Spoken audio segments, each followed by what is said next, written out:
Bienvenidos, bienvenidas. Es maravilloso. Está la sala abarrotada. Y vamos, estamos súper orgullosos y súper agradecidos de teneros a todos ustedes aquí esta tarde, en este acto tan bonito que rinde homenaje a la viña y a la gañanería de Jerez. De parte de la sección de flamenco, nuestra coordinadora María José Lainez hará la presentación de este fantástico acto con estos ponentes excelentes y estos artistas que van a participar hoy, que no tienen precio. Esto es maravilloso tenerlos aquí en el Ateneo, estamos muy agradecidos y gracias por venir. Es la continuación de la fiesta de la vendimia, es decir, hemos terminado la fiesta de la vendimia con el ayuntamiento, pero queremos seguir en el Ateneo porque Jerez, una de las identidades que tiene es la vid, el vino y disfrutar con este vino, brindar. Brindamos por ustedes y les recordamos que la semana que viene tenemos más actividades. No dejen de visitar nuestra página web, no dejen de visitar nuestro Facebook y no dejen de venir. Muchísimas gracias por estar aquí. Le paso la palabra a María José.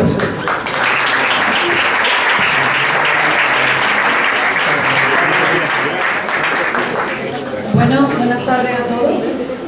Ya hemos presentado, soy María José González Lainez y en principio va a empezar Antonio Morado dándonos una soleada para ir un poquito ordenando antes de presentar a los ponentes. ¿Te parece? Vamos a escuchar.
Muy bien, Antonio, un joven talento que está empezando ahora, aunque ya en varias peñas está haciendo su pinito, junto con su compañero Enrique Pantoja, que después lo escucharemos cantar.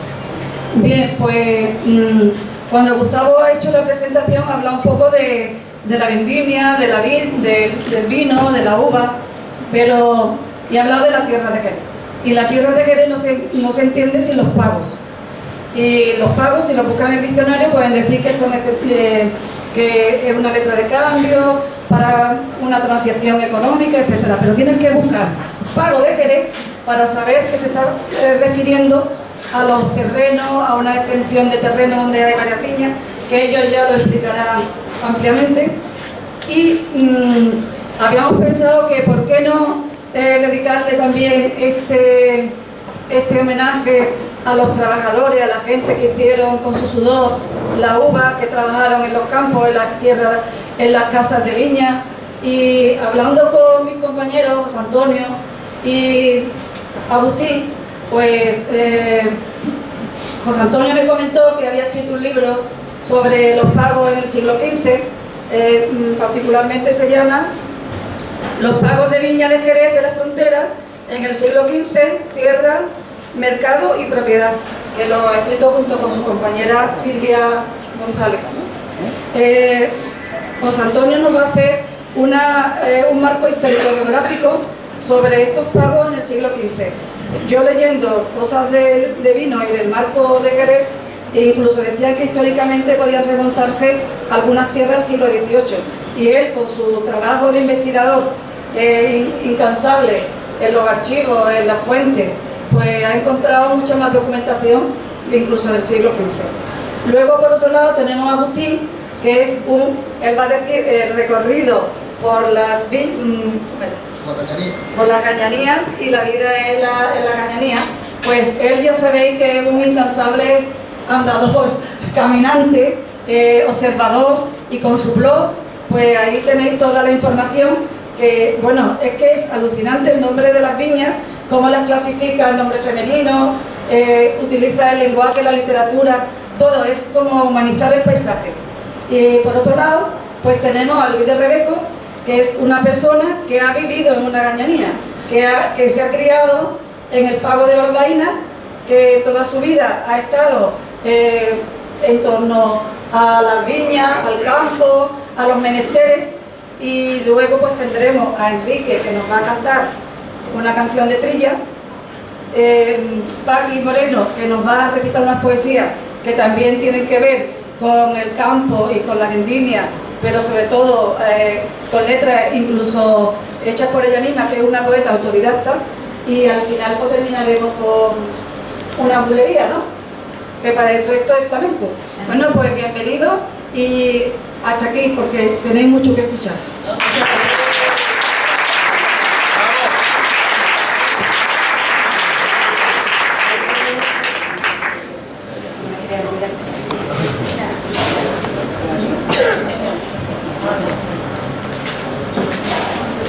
Bien, buenas noches a todas y a todos.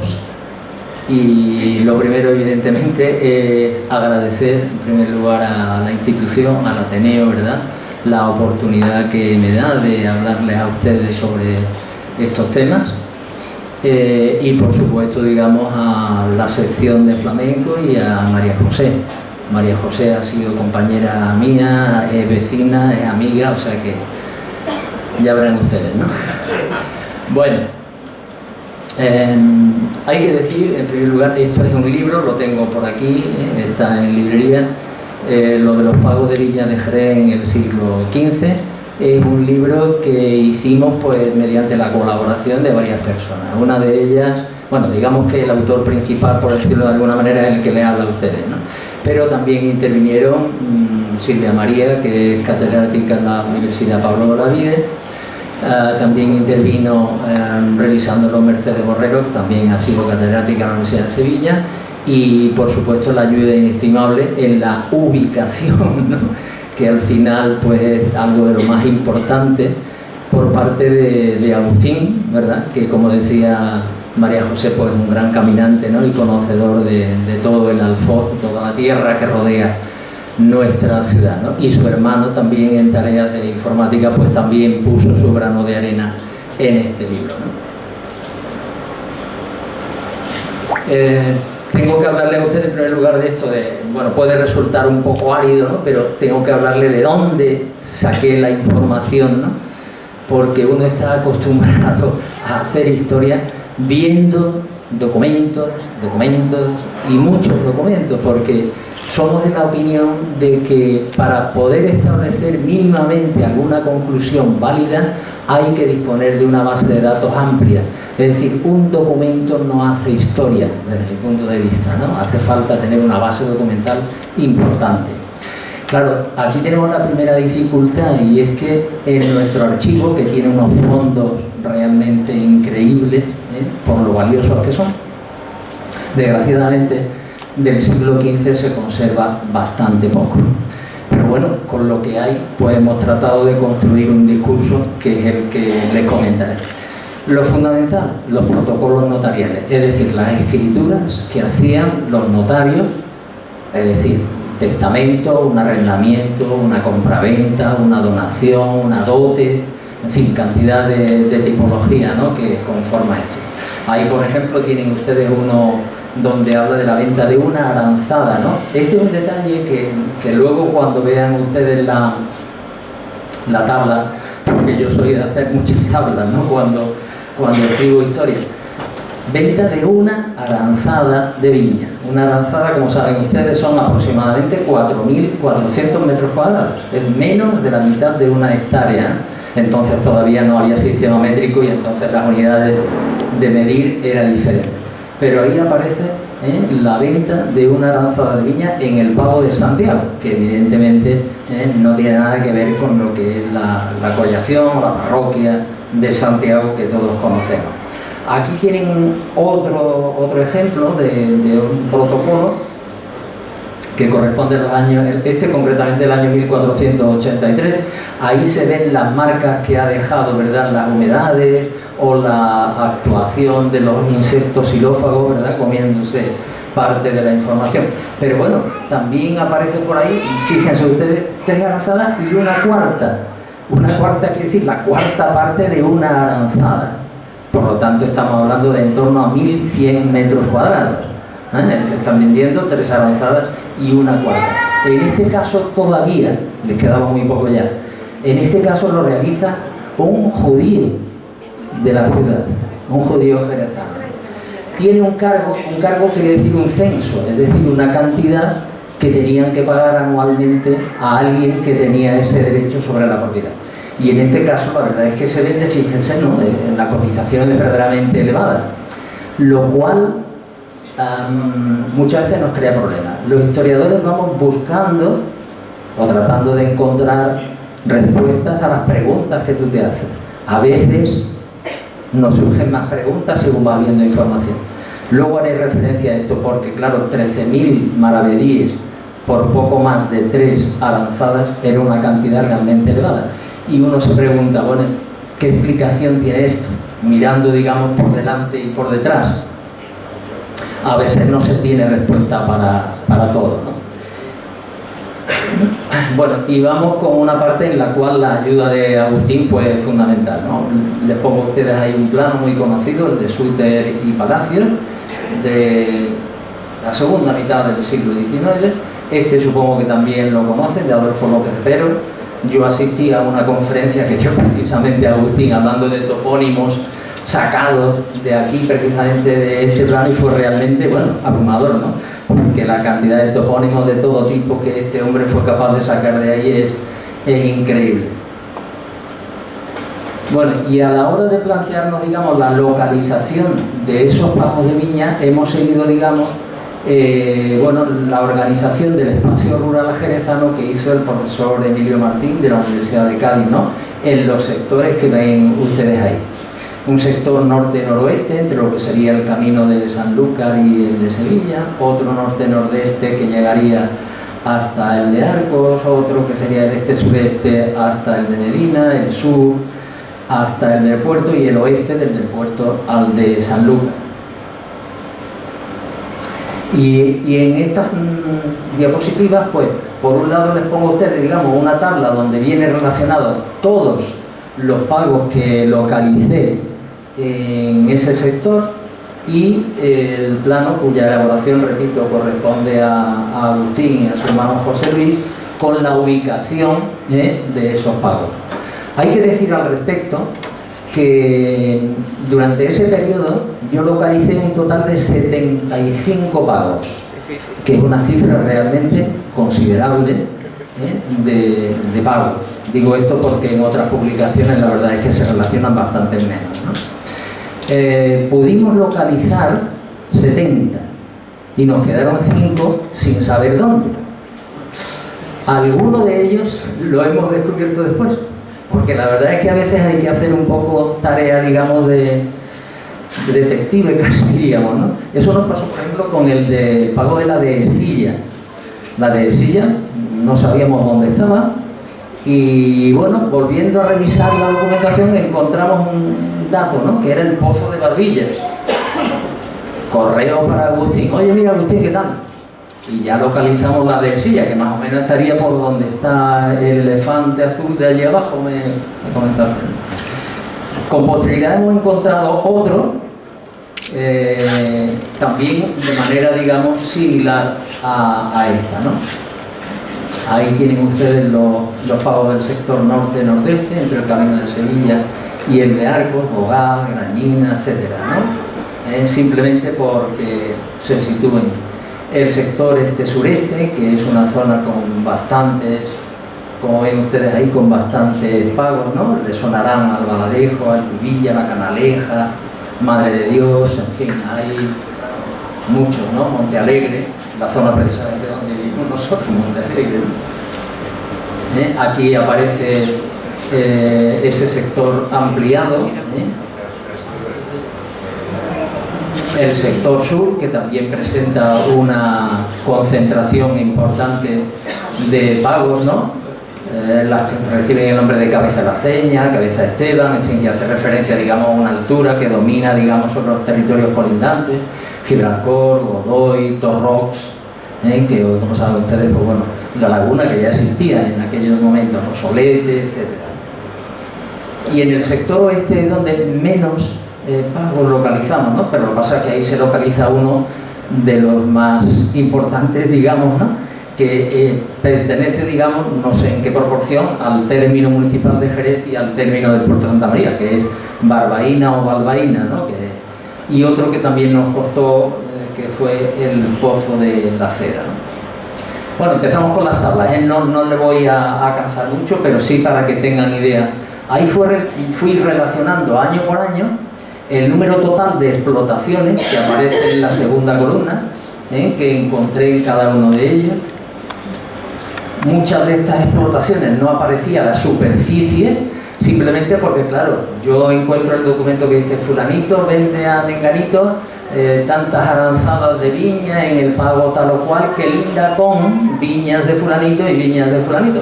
Claro, yo anotaba todo eso, pero claro, evidentemente no podía saber la superficie de las viñas de los linderos de esa explotación, ¿no? Por tanto, las incluí en ese apartado. Luego hay otras donde no aparece, digamos, el dato, sino simplemente decir un pedazo de viñas. Muchas veces sí que aparece un pedazo de viñas que aproximadamente son 3 aranzadas, como hemos visto antes, no 3 aranzadas y una cuarta, pero a veces no. En otras ocasiones heredad, que haría referencia, pues bueno, a una extensión un poco mayor, aunque siempre.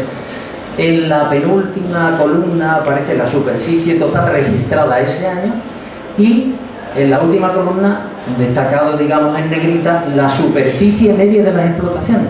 Fíjense ustedes los datos, ¿no?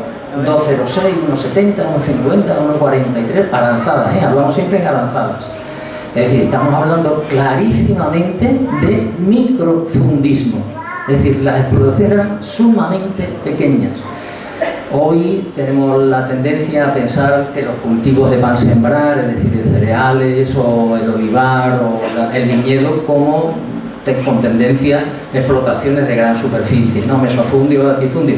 En esta época no. Por eso afirma la profesora Mercedes Borrero, como digo, que ella es una gran conocedora de todo el mundo rural andaluz en estos finales de la Edad Media, que de alguna manera el viñedo servía como un contrapeso, ¿verdad?, para limar las desigualdades sociales. Desde el momento en que eran pequeñas propiedades, estaban al alcance de, entre comillas, casi cualquiera.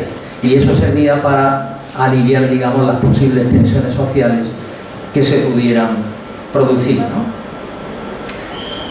Como ven en este otro cuadro, la inmensa mayoría de las explotaciones, ¿verdad?, pues son en propiedad o se explotan en propiedad, pero también es importante el número de explotaciones que se alquilan, que se arriendan o que se dan ascenso.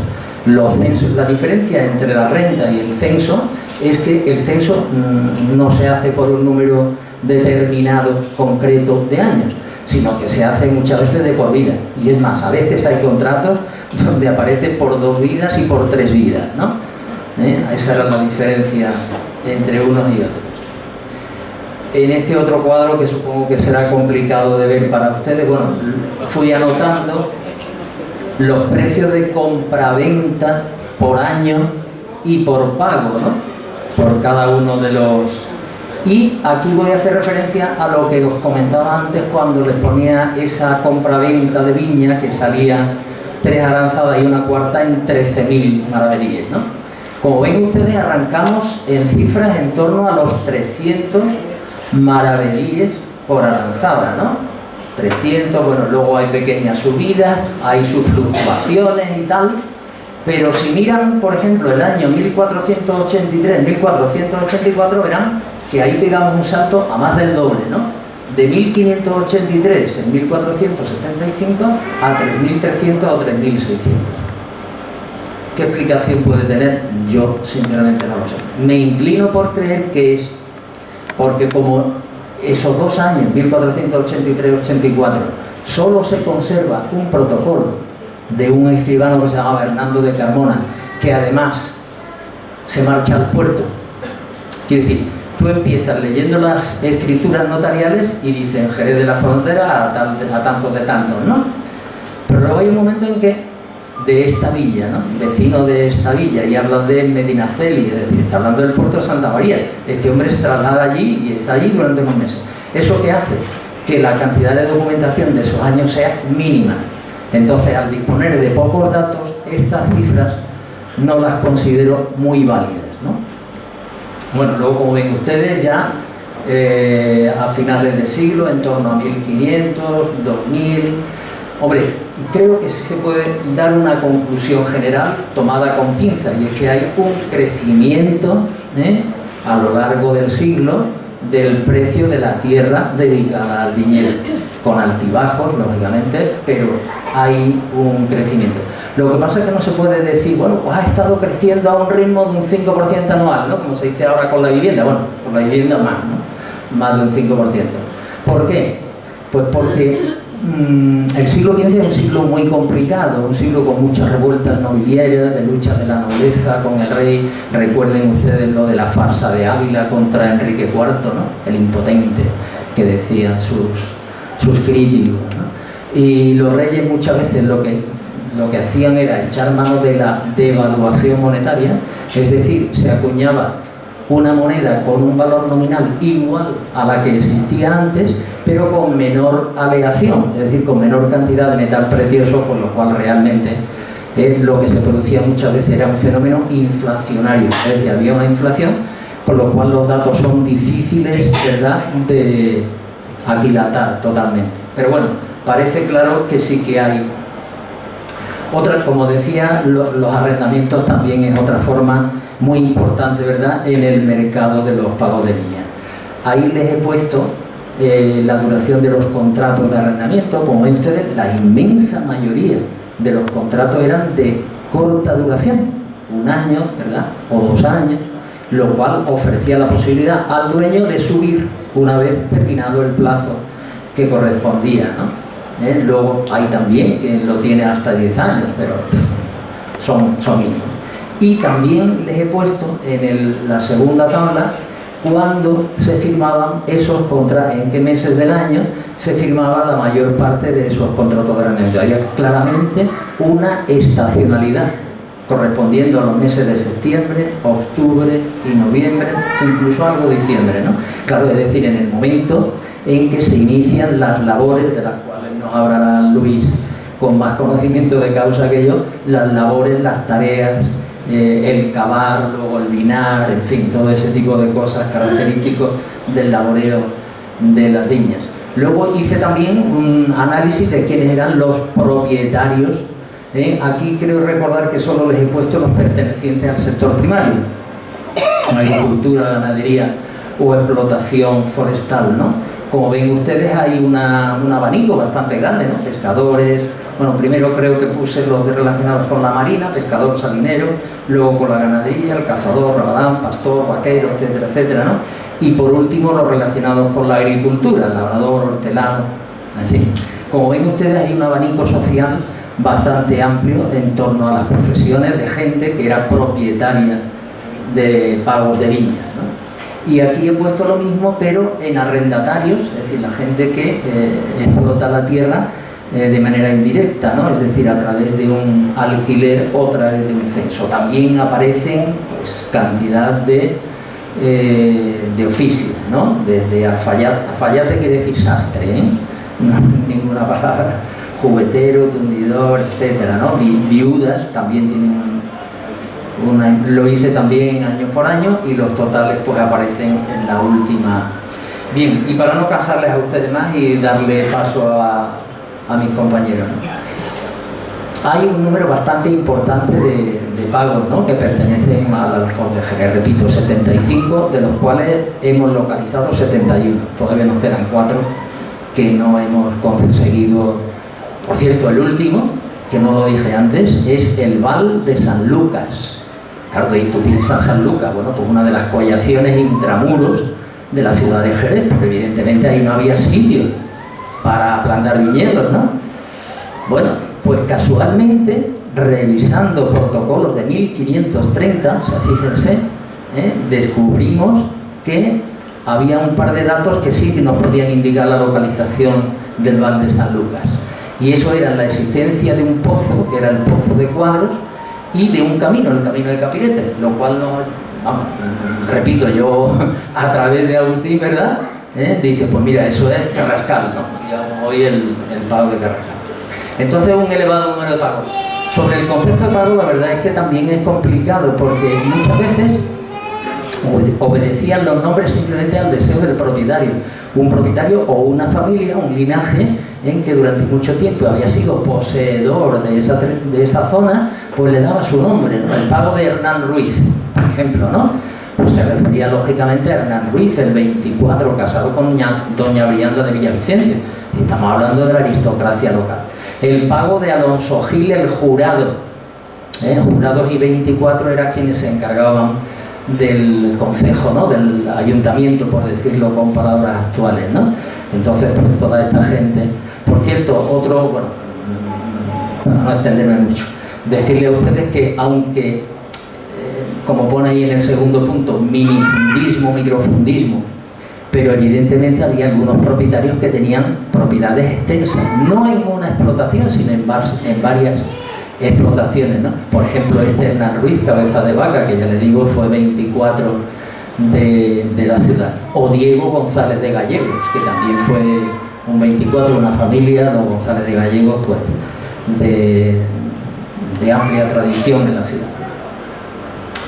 Lo del predominio de la propiedad frente a los arrendamientos y los censos, cómo había un amplio abanico, ¿verdad?, de elementos de la sociedad que explotaban las viñas, y cómo el valor de esas explotaciones va creciendo de manera continua, aunque no seamos capaces de establecer, digamos, un porcentaje de crecimiento, repito, fundamentalmente por la escasez de documentación disponible para ese siglo.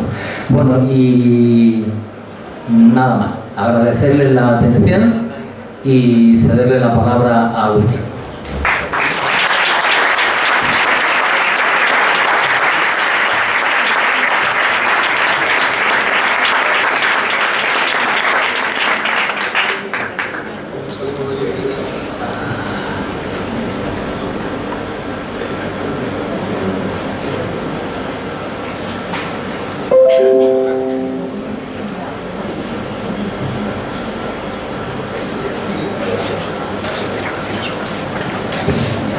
Buenas tardes, amigos y amigas. Agradecer también a María José y al Ateneo la invitación, ¿no? Muy breve, tengo un poquito de tiempo, tú me avisas de este tiempo y yo soy disciplinado y me corto. Decía Luis Racionero, que les sonaba mucho a ustedes, que la geografía se hace con los pies. Emulaba también al más grande geógrafo que ha habido nunca, que es Alexander von Humboldt, que decía algo muy parecido, ¿no? Bien, yo también creo que la historia también se hace con los pies, en parte también se hace con los pies.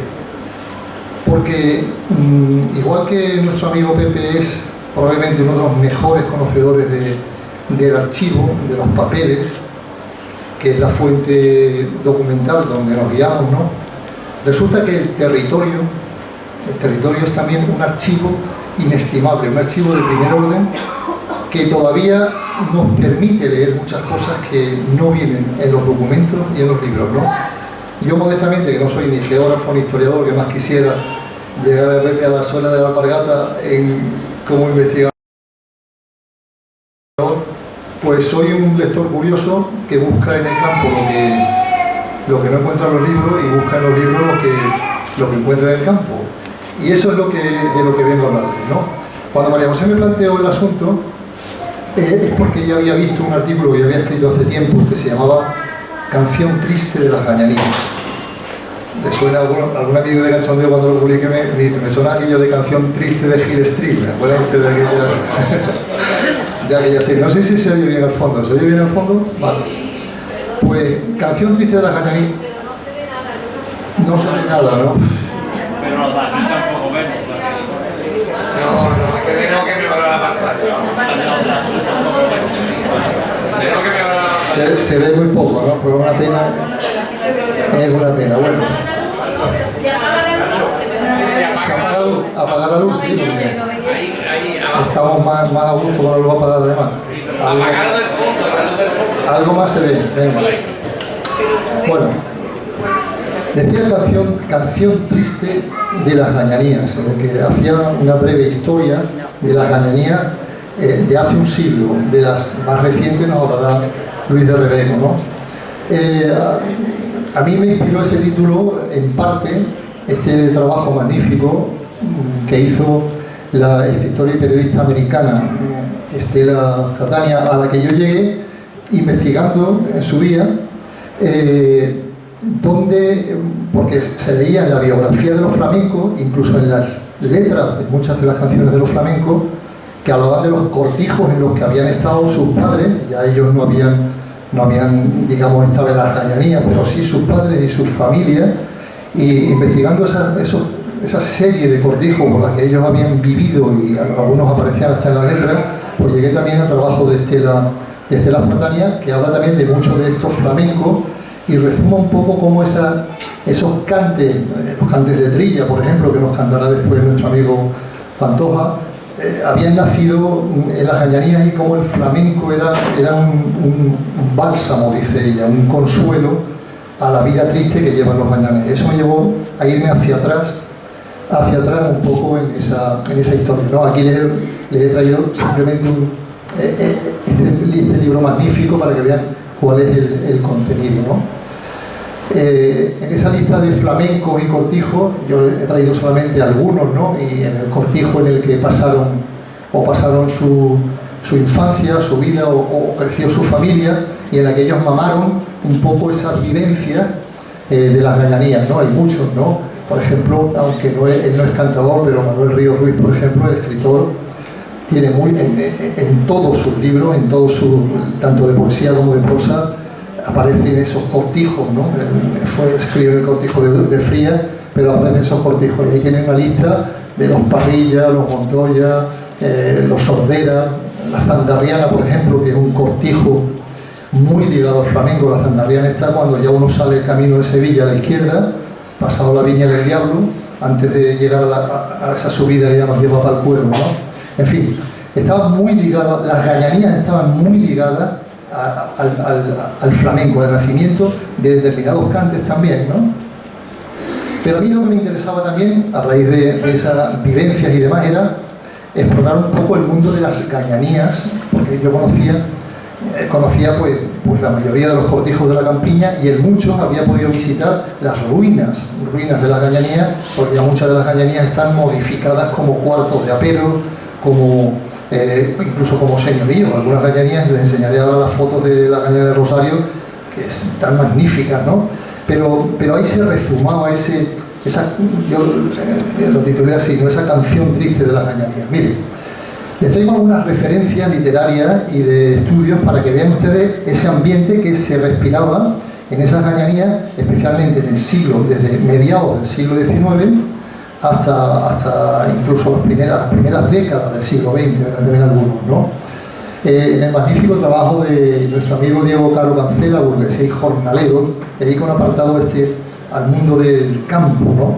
Y nos habla cómo fíjense, qué crudo, yo le he puesto ahí negrita, desde ahí lo van a ver poco, le resumo las ideas, ¿no? Como en 1850 la Sociedad Económica de Amigos del País de Jerez hace un estudio, hace un informe, una encuesta, y dice que el jornalero en los cortijos come todo el año miga caliente o fresca de pan, ajo, pimiento, mal aceite, vinagre fuerte y duerme en cama dura. A finales del siglo, el ingeniero municipal Gumersindo Fernández de la Rosa, en sus memorias sobre las condiciones sanitarias en Jerez, habla también de los jornaleros de los cortijos en las gañanías. Dice: rarísima vez come otra cosa que el pan llamado de jinete, aderezado en los interminables gazpachos fríos o calientes, con aceite y vinagre, ¿no? Ahí yo le pongo siempre el personaje y el libro, ¿no?, de donde tomamos la idea, ¿no? De la dura vida de los gañanes escriben muchos, ¿no? He puesto yo también la fuente, por ejemplo, Tuñón de Lara, un historiador famosísimo, ¿no? Recoge los testimonios de los jornaleros de Jerez a mediados del siglo XIX y dice: gana la comida y 2 reales diarios, a 3 llega pocas veces. Come pan a discreción y gazpachos fríos y calientes y a veces un cocido de legumbre, pero no prueba la carne en todo el año. Duerme en el pollo de la gañanía, luego le enseñaré algunas gañanías, ¿no? En los establos, en el pajar, en la cocina, sobre una saca de paja o en el hato sobre un banco, con una manta o sin ella, pero nunca en camas. Vive separado de su familia, a la que va a ver al pueblo cada 15 días o cada mes, si puede y se lo permiten. Es muy frecuente la soltería, porque no da el oficio para sostener ni soportar el matrimonio. Aquí hay unas imágenes de interioridad de las gañanías de comienzos del siglo XX, o de las comidas de cucharada y paso atrás, ¿no? Bien, el padre Coloma, antes comentábamos con Pepe que él en la investigación de archivo no aparece el término gañanía, ni siquiera el de gañán, porque pensamos que es un fenómeno que pasa sobre todo a partir del 19, como mucho a finales del 18, ¿no?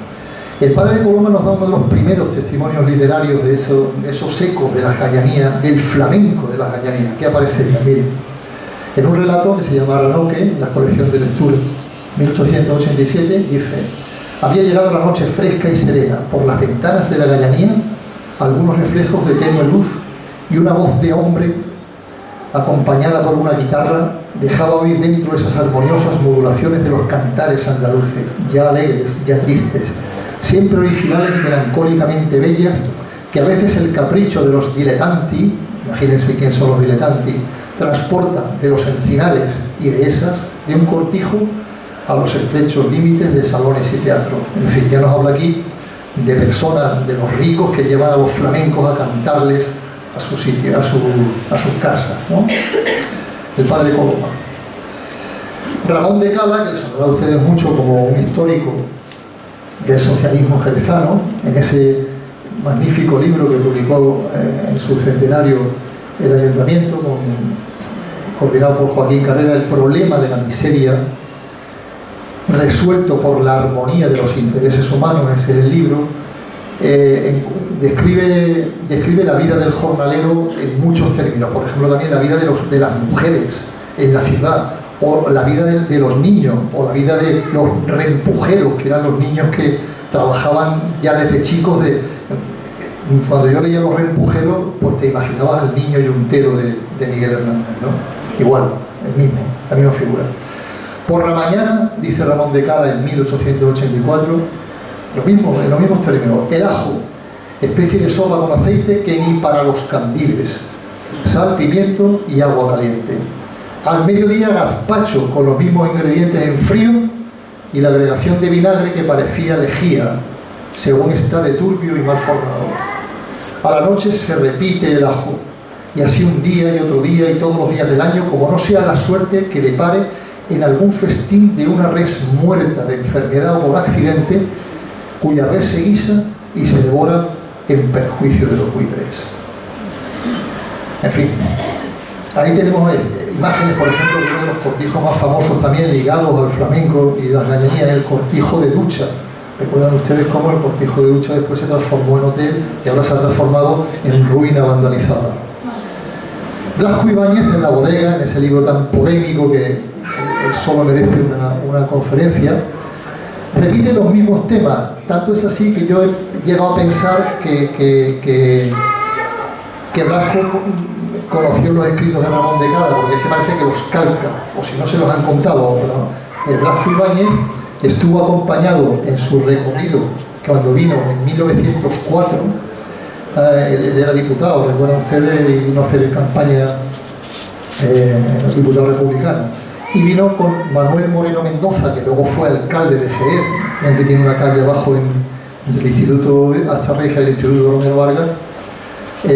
Manuel Romero Mendoza, que había sido también trabajador de los cortijos, acompañó a Blasco por las gañanías. Por ejemplo, sabemos que estuvo en el cortijo de La Matanza, en el camino de Medina, en La Matancilla. En verano les daban un potaje de garbanzos, manjar extraordinario, del que se acordaban todo el año. En los meses restantes la comida se componía de pan, solo de pan. Una panilla escasa de aceite, él dice que no cabía en la punta de un cuerno, ¿no? Servía para 10 hombres, había que añadir los dientes de ajo y un pellizco de sal. 3 comidas tenían al día los braceros, todas de pan. Una alimentación de perros. A las 8, cuando llevaban más de 2 horas trabajando, llegaba el gazpacho caliente servido en un lebrillo. Los hombres tiraban de sus cucharas de cuerno, formando amplio círculo en torno a él. Cucharada y paso atrás, ¿no? A mediodía el gazpacho frío, caldo de vinagre, lo mismo. Y por la noche, cuando regresaban a la gañanía para dormir, otro gazpacho caliente, pan guisado y pan seco, lo mismo que por la mañana. Al morir en el cortijo alguna vez, lo mismo que cuenta, por eso digo que ha tenido que leer por fuerza, cuyas carnes no podían aprovecharse, se regalaban a los braceros, y los cólicos de la intoxicación alteraban por la noche el amontonamiento de carne adormilada en la gañanía. Ahí les he puesto yo, por ejemplo, las gañanías de las cabezadas de Carolina, o de un cortijo abandonado en el puerto, en el que, fíjense, entra uno en la puerta y se encuentra escrita la palabra libertad. Bien, ¿cómo era ese interior de las gañanías? Estos mismos autores, por no basarles mucho en esto, un departamento no tan ventilado ni tan higiénico como el establo de los bueyes. Pensé, qué duro, ¿no? Ni como la zahurda de los cerdos. Desván en lo grande, no en lo alto, con polletes de piedra corridos a lo largo de las paredes, ahora lo verán ustedes, que a la vez sirven de asiento y de cama, y por muelle un colchón, una estera. En medio o en un extremo está el fogarín, esa gran chimenea, el chimeneón, ¿no?, donde arde rara vez leña, y de ordinario excremento de los bueyes que expide una manera asfixiante. Nos cuenta Ramón de Cada. Y Blasco Ibáñez, el aspecto de la gañanía, el amontonamiento de la gente, evocó en la memoria de Salvatierra, en nuestro personaje, el recuerdo del presidio. Las mismas paredes enjabelegadas, pero aquí menos blancas, ahumadas por el vaho nauseabundo del combustible animal, rezumando grasa por el continuo roce de los cuerpos sucios. Iguales escarpias en los muros y colgando de ellas todo el ajuar de la miseria, forjas, mantas, jergones destripados, blusas multicolores, sombreros mugrientos, zapatos pesados de los innumerables remiendos con clavos agudos. Los más dormían en esteras sin desnudarse, descansando sus huesos doloridos por el trabajo sobre la tierra dura. Aquí, el cortijo donde en parte se crió mi amiga Paquita, que siempre viene ahí, el patio del cortijo de Casablanca, ¿verdad, Paquita? Y las gañanías de otros cortijos, ¿no? Blas Infante, acabamos pronto ya. Una vida, fíjense cómo titula el apartado, en uno de sus libros, una vida que se confunde con la de las bestias. Brutal, brutal también, 1916. Yo tengo clavada en la conciencia, desde mi infancia, la visión sombría del jornalero. Los he contemplado en los cortijos desarrollando una vida que se confunde con la de las bestias. Les he visto dormir hacinados en sus sucias gallanías, comer el negro pan de los esclavos, esponjando en el gazpacho maloliente y servido como a manadas de ciervos en el dornillo común. Brutal, brutal. Trabajar de sol a sol empapados por la lluvia en el invierno, caldeados en la siega por los ardores de la canícula. Y después he sentido vergüenza al leer en escritos extranjeros que el escándalo de su existencia miserable ha traspasado las fronteras para vergüenza de España y de Andalucía. Yo también, cuando leo estos textos, me pregunto cómo mantenemos también a los inmigrantes ilegales, entre comillas, sin papeles, que crecen aquí no en las gañanías, en los suburbios, en las chabolas, junto a los invernaderos, ¿no? Bien, nuestros amigos Juan Cabral Bustillo y el difunto Antonio Cabral Chamorro hicieron un magnífico estudio publicado en Historia Social sobre las gallanías de la campiña gaditana entre 1900 y 1930, en el que analizan el estado de 72 cortijos de Jerez y 11 de Arno, uno a uno, entre los años 31 y 32, ¿no? Tomando como base un informe de la Inspección de Sanidad del Ayuntamiento, y fíjense, en el año 31 y 32 confirman los testimonios básicamente que ya Blasco Ibáñez planteaba en la bodega, ¿no? Recomiendo este estudio, que está accesible, ¿no? Y aquí unas fotos muy actuales.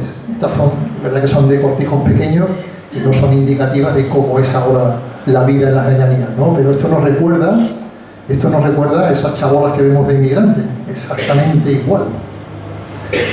Bien, vamos terminando. Gerald Brennan, en su conocido libro El laberinto español, en 1943, también hace esa mención a los gañanes y a la vida en las gallanías, ¿no? Habla cómo se ven obligados a abandonar las familias, a dormir en los cortijos, cómo duermen en el suelo hasta un centenar de hombres y mujeres en una sola nave, ¿no? Ese amontonamiento que le recordaba al presidio a nuestro personaje de la bodega, ¿no?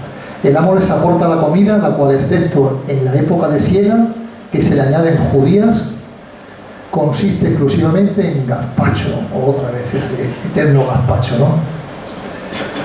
A veces hay también dieta de pan y de maíz, se le añaden patatas y ajo.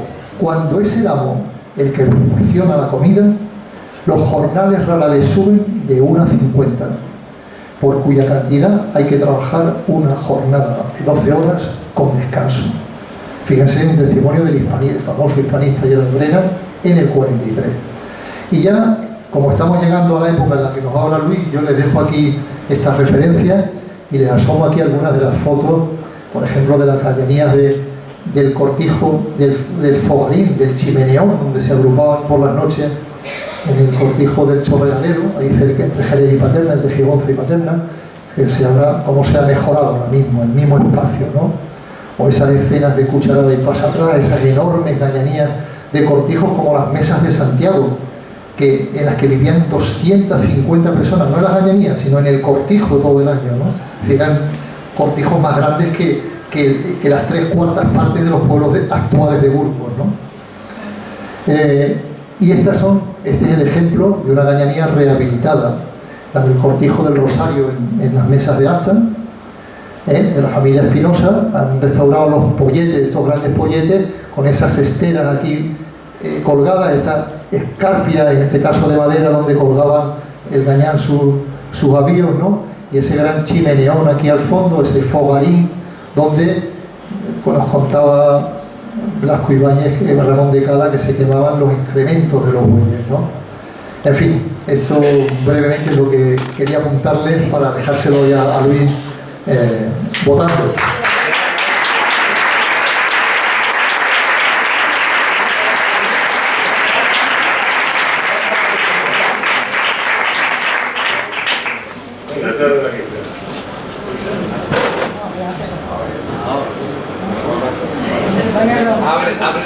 Está abierta, está ¿No está abierto? Sí. ¿Se escucha bien?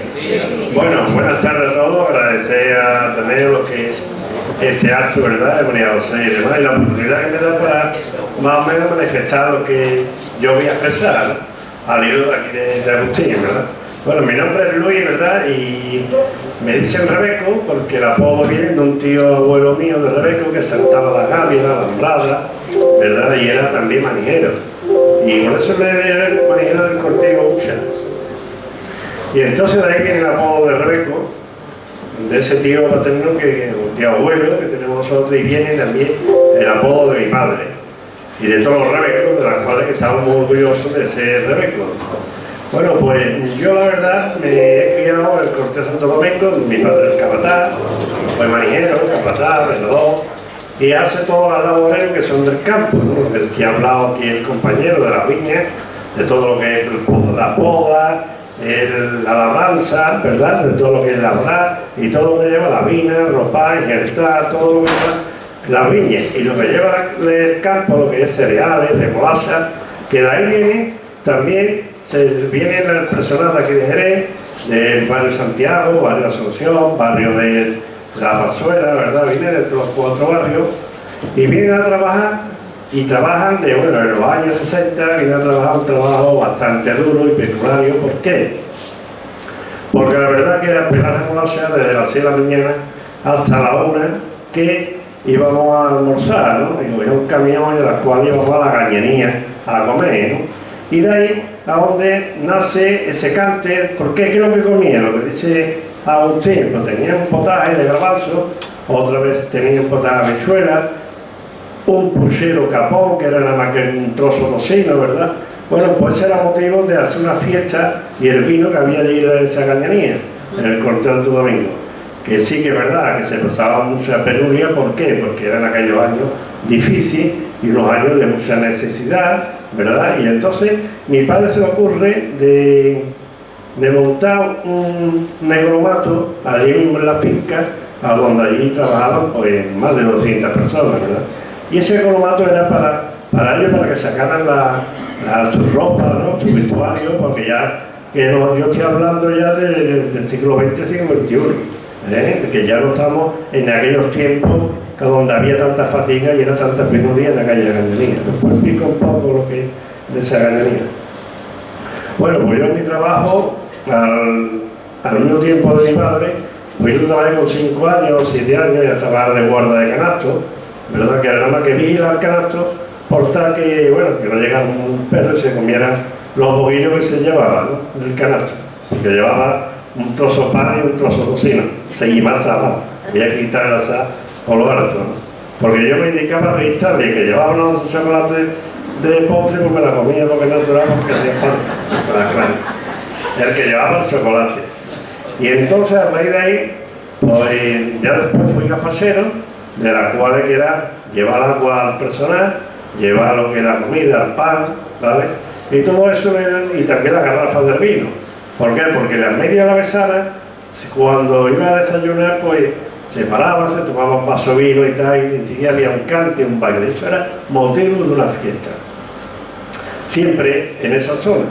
Y entonces después por la noche llegaba y había una cisterna de agua, teníamos una cisterna de agua donde se lavaban, pues hombre, lo que se podía, no se iba a luchar, pero se tiraba el agua por lo alto, era lo que más o menos se podía. Pero sí de noche se refrescaba un poco y ponía una cena, mi madre que era cocinera, pues ponía una cena de un potaje o un puchero, según un caldo, que es lo que bien venía.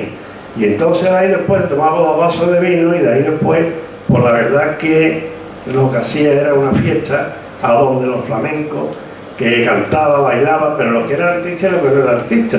Había veces que en entre medio de esas noches, que se acostaban las 4 de la mañana y había fines de semana que se quedaban allí, como decía Agustín, lo quedaba todo el mundo en el campo, que venían bastantes artistas de aquí de Jerez, como Terremoto, el tío Borrico, que eran familia de mi padre.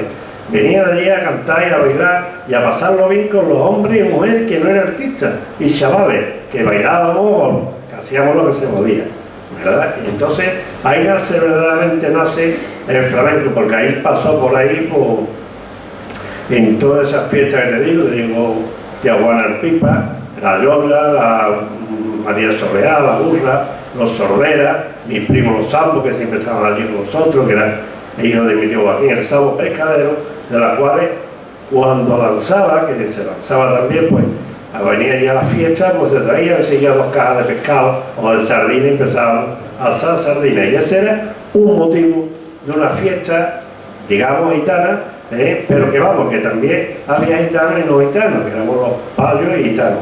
Todo mezclado, y de ahí había una integración social en esa misma gañanía que dormía juntos, ¿vale? Y ahí, como decía Agustín, eran, pues, nosotros teníamos tablones, ¿verdad? Había unos tablones donde se ponía el colchón de paja, y también, claro, como eran mujeres y matrimonios que venían a dormir, pues entonces se le hacía una división con sacos de tela de saco y cosillos, ¿no? Entonces, eso era apartamento y eso era dormitorio, tanto como para los niños como tanto. Después había también otra zona que era para los niños, ¿verdad? Que era para los niños, y entonces ahí, pues la verdad que no había apartamento, era todo el mundo dormíamos juntos, unos para arriba, otros para abajo, en fin, cada uno como podía.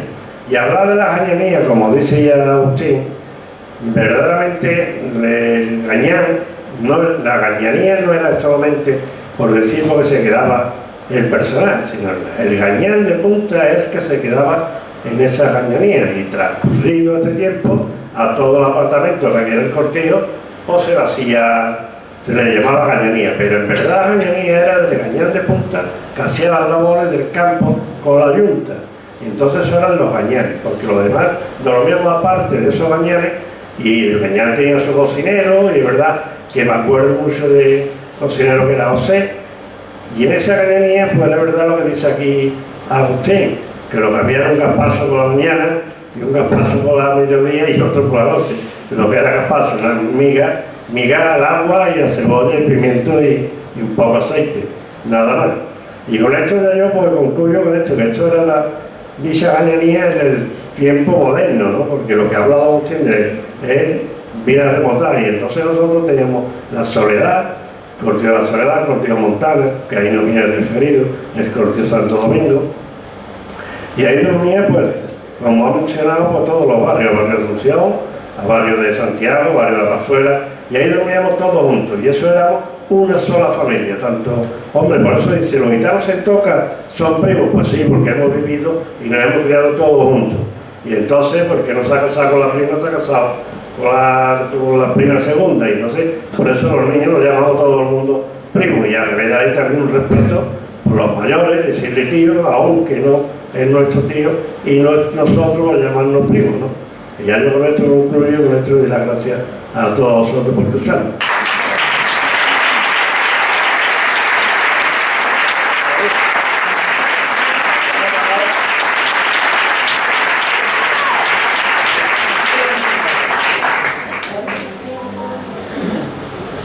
Ahora vamos a escuchar a Enrique Cantón. No, él no quiere venir. No hace falta ni.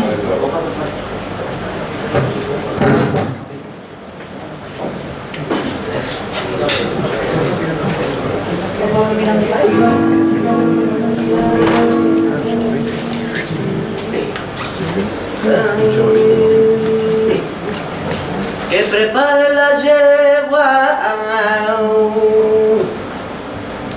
dile al yegüero, porque mañana en la trilla ay, de rapinegro,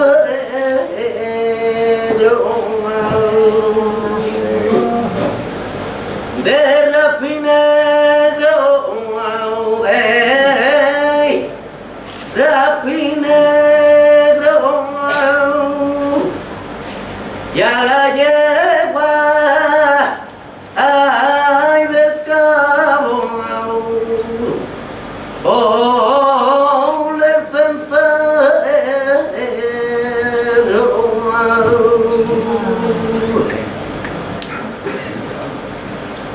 con el sol por testigo mare yo vengo trillando, y al compadre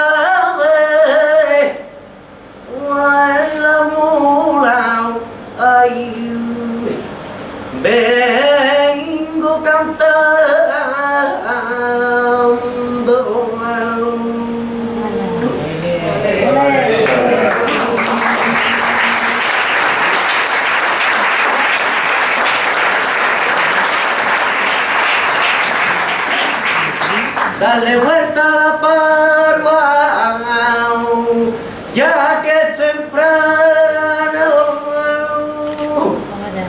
y cuida que salga, ay, muy limpio, prima, y el del grano,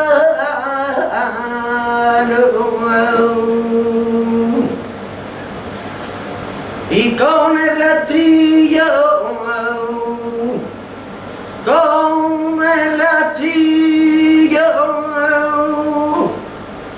vele quitando toda la granja, ay, ay, por el bordillo.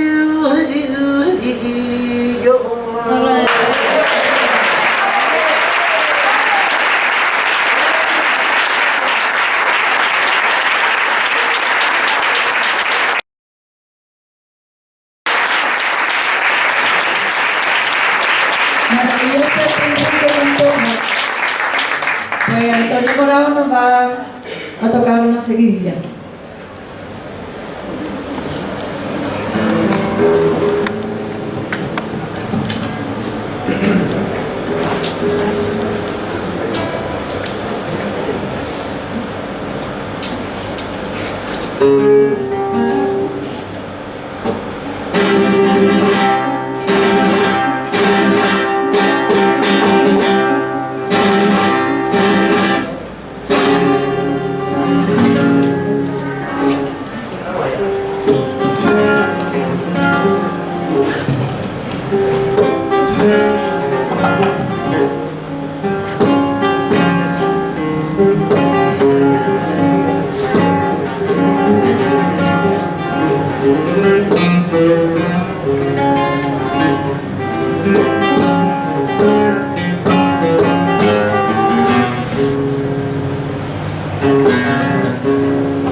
De una famosa saga de guitarristas, de los Moraos. Y ahora con ustedes, pues Paqui Moreno. Gracias a María José y gracias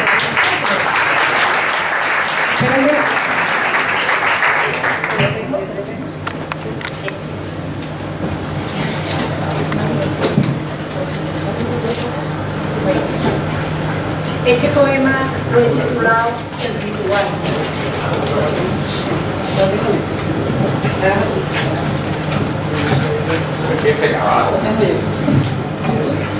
A la boca, pegada a la boca, si no escucha. Tierra albariza, tierra de viticultores, tierra de la tierra mía. Reblanqueo su color y en lo más profundo lleva la fragancia de la cepa que dará luz al sabor. Plantar, cultivar, mimar, levantar, doblar, arrodillarse, caminar, cargar, acariciando los tiempos para cobrar el jornal. Y no está pagado con nada, con calores de justicia, con vientos trémulos del sur, humedades encubiertas, pero siguen para adelante, sin importar las miserias, tarareando cantiñas que hagan volar las horas y les sean llevaderos los dolores de la seca. El cuerpecito cansado, el sudor secado al sol y la vejiga en las manos no impiden que suenen palmas al acabar el trabajo. Mis letras son homenaje al trabajador del campo, a los magos de las viñas que hacen que el paladar enloquezca de alegría con el sabor de los palcos de mi baja Andalucía. Y doy fin a este poema con esta letrilla añeja para que la quiera cantar. Al acabar la faena, el compás enloquecía cuando hacía el soniquete, las palmas por bulería.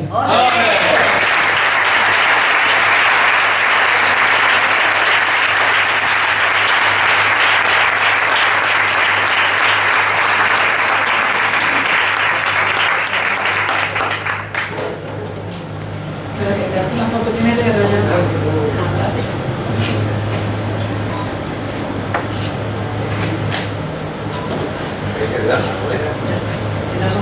Es que lo titulo Placer a sordos.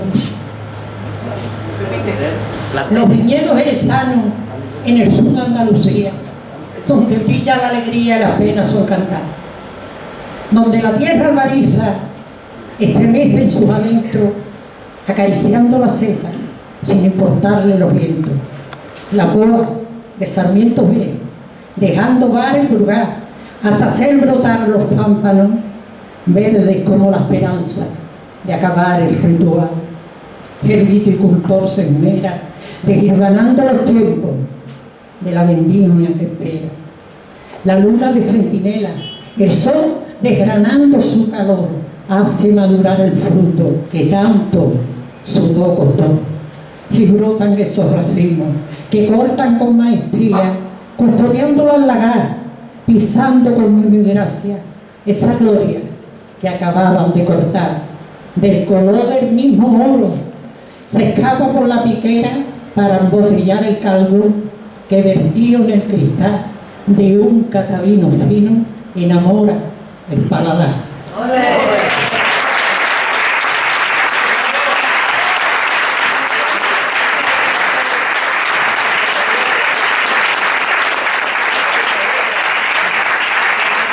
Solo decir que si Dios me hizo una mano, en noviembre saldrá mi primer libro de letra flamenca, muy de Jerez, de seguidillas, soleares y bulerías. Y bueno, ya lo verán ustedes.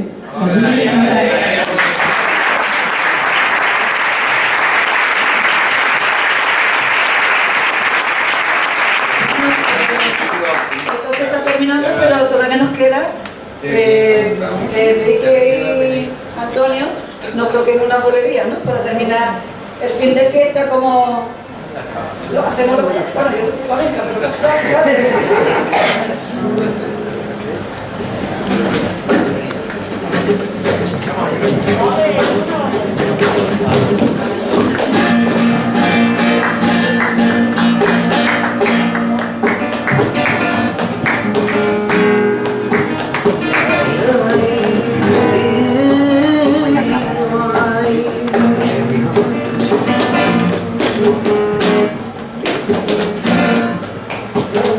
Ya la carraca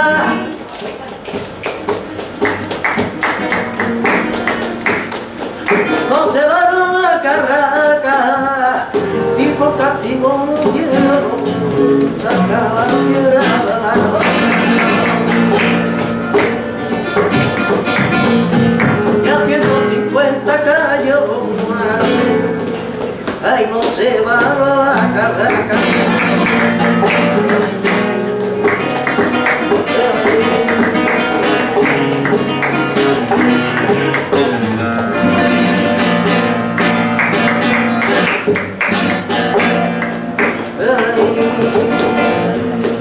Pa' que te olvidara,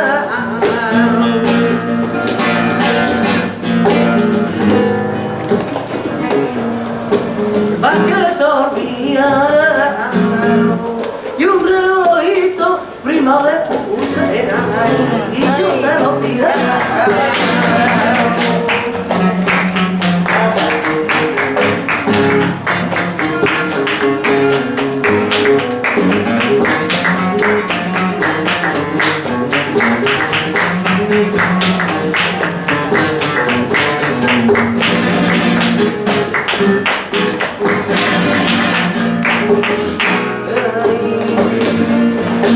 Lo que nunca fío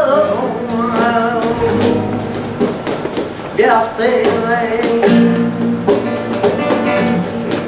lo que nunca fío, ay, yo tener malita muy prima, ay, la que mía.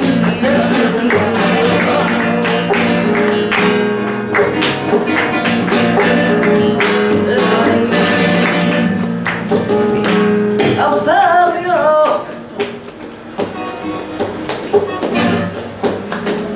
guarde los peleos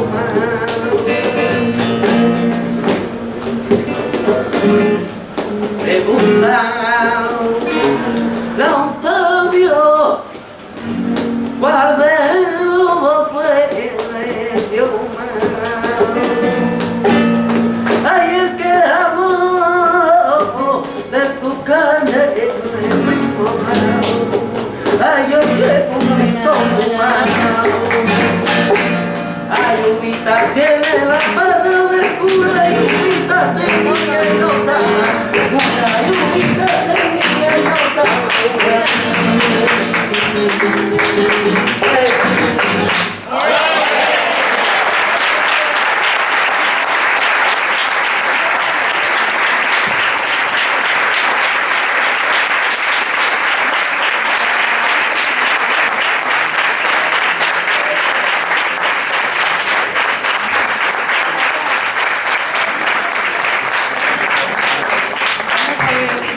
Ya, muchas gracias a todos los que habéis participado en este evento, a los grandes investigadores, a los disertadores, a Luis, a Antonio, a Enrique y a Parker. Muchas gracias por haber venido todos, y también deciros que esto no termina hoy, porque ya tengo preparado el mes que viene, el 17 de octubre, ya Agustín ha hecho un avance hablando de Estela Zatania, y la vamos a tener aquí con nosotros, a Manuel Naranjo y a Estela Zatania, hablando de los cantes de Gañanía, pero ya puro flamenco. Ya hemos terminado con el encuadre.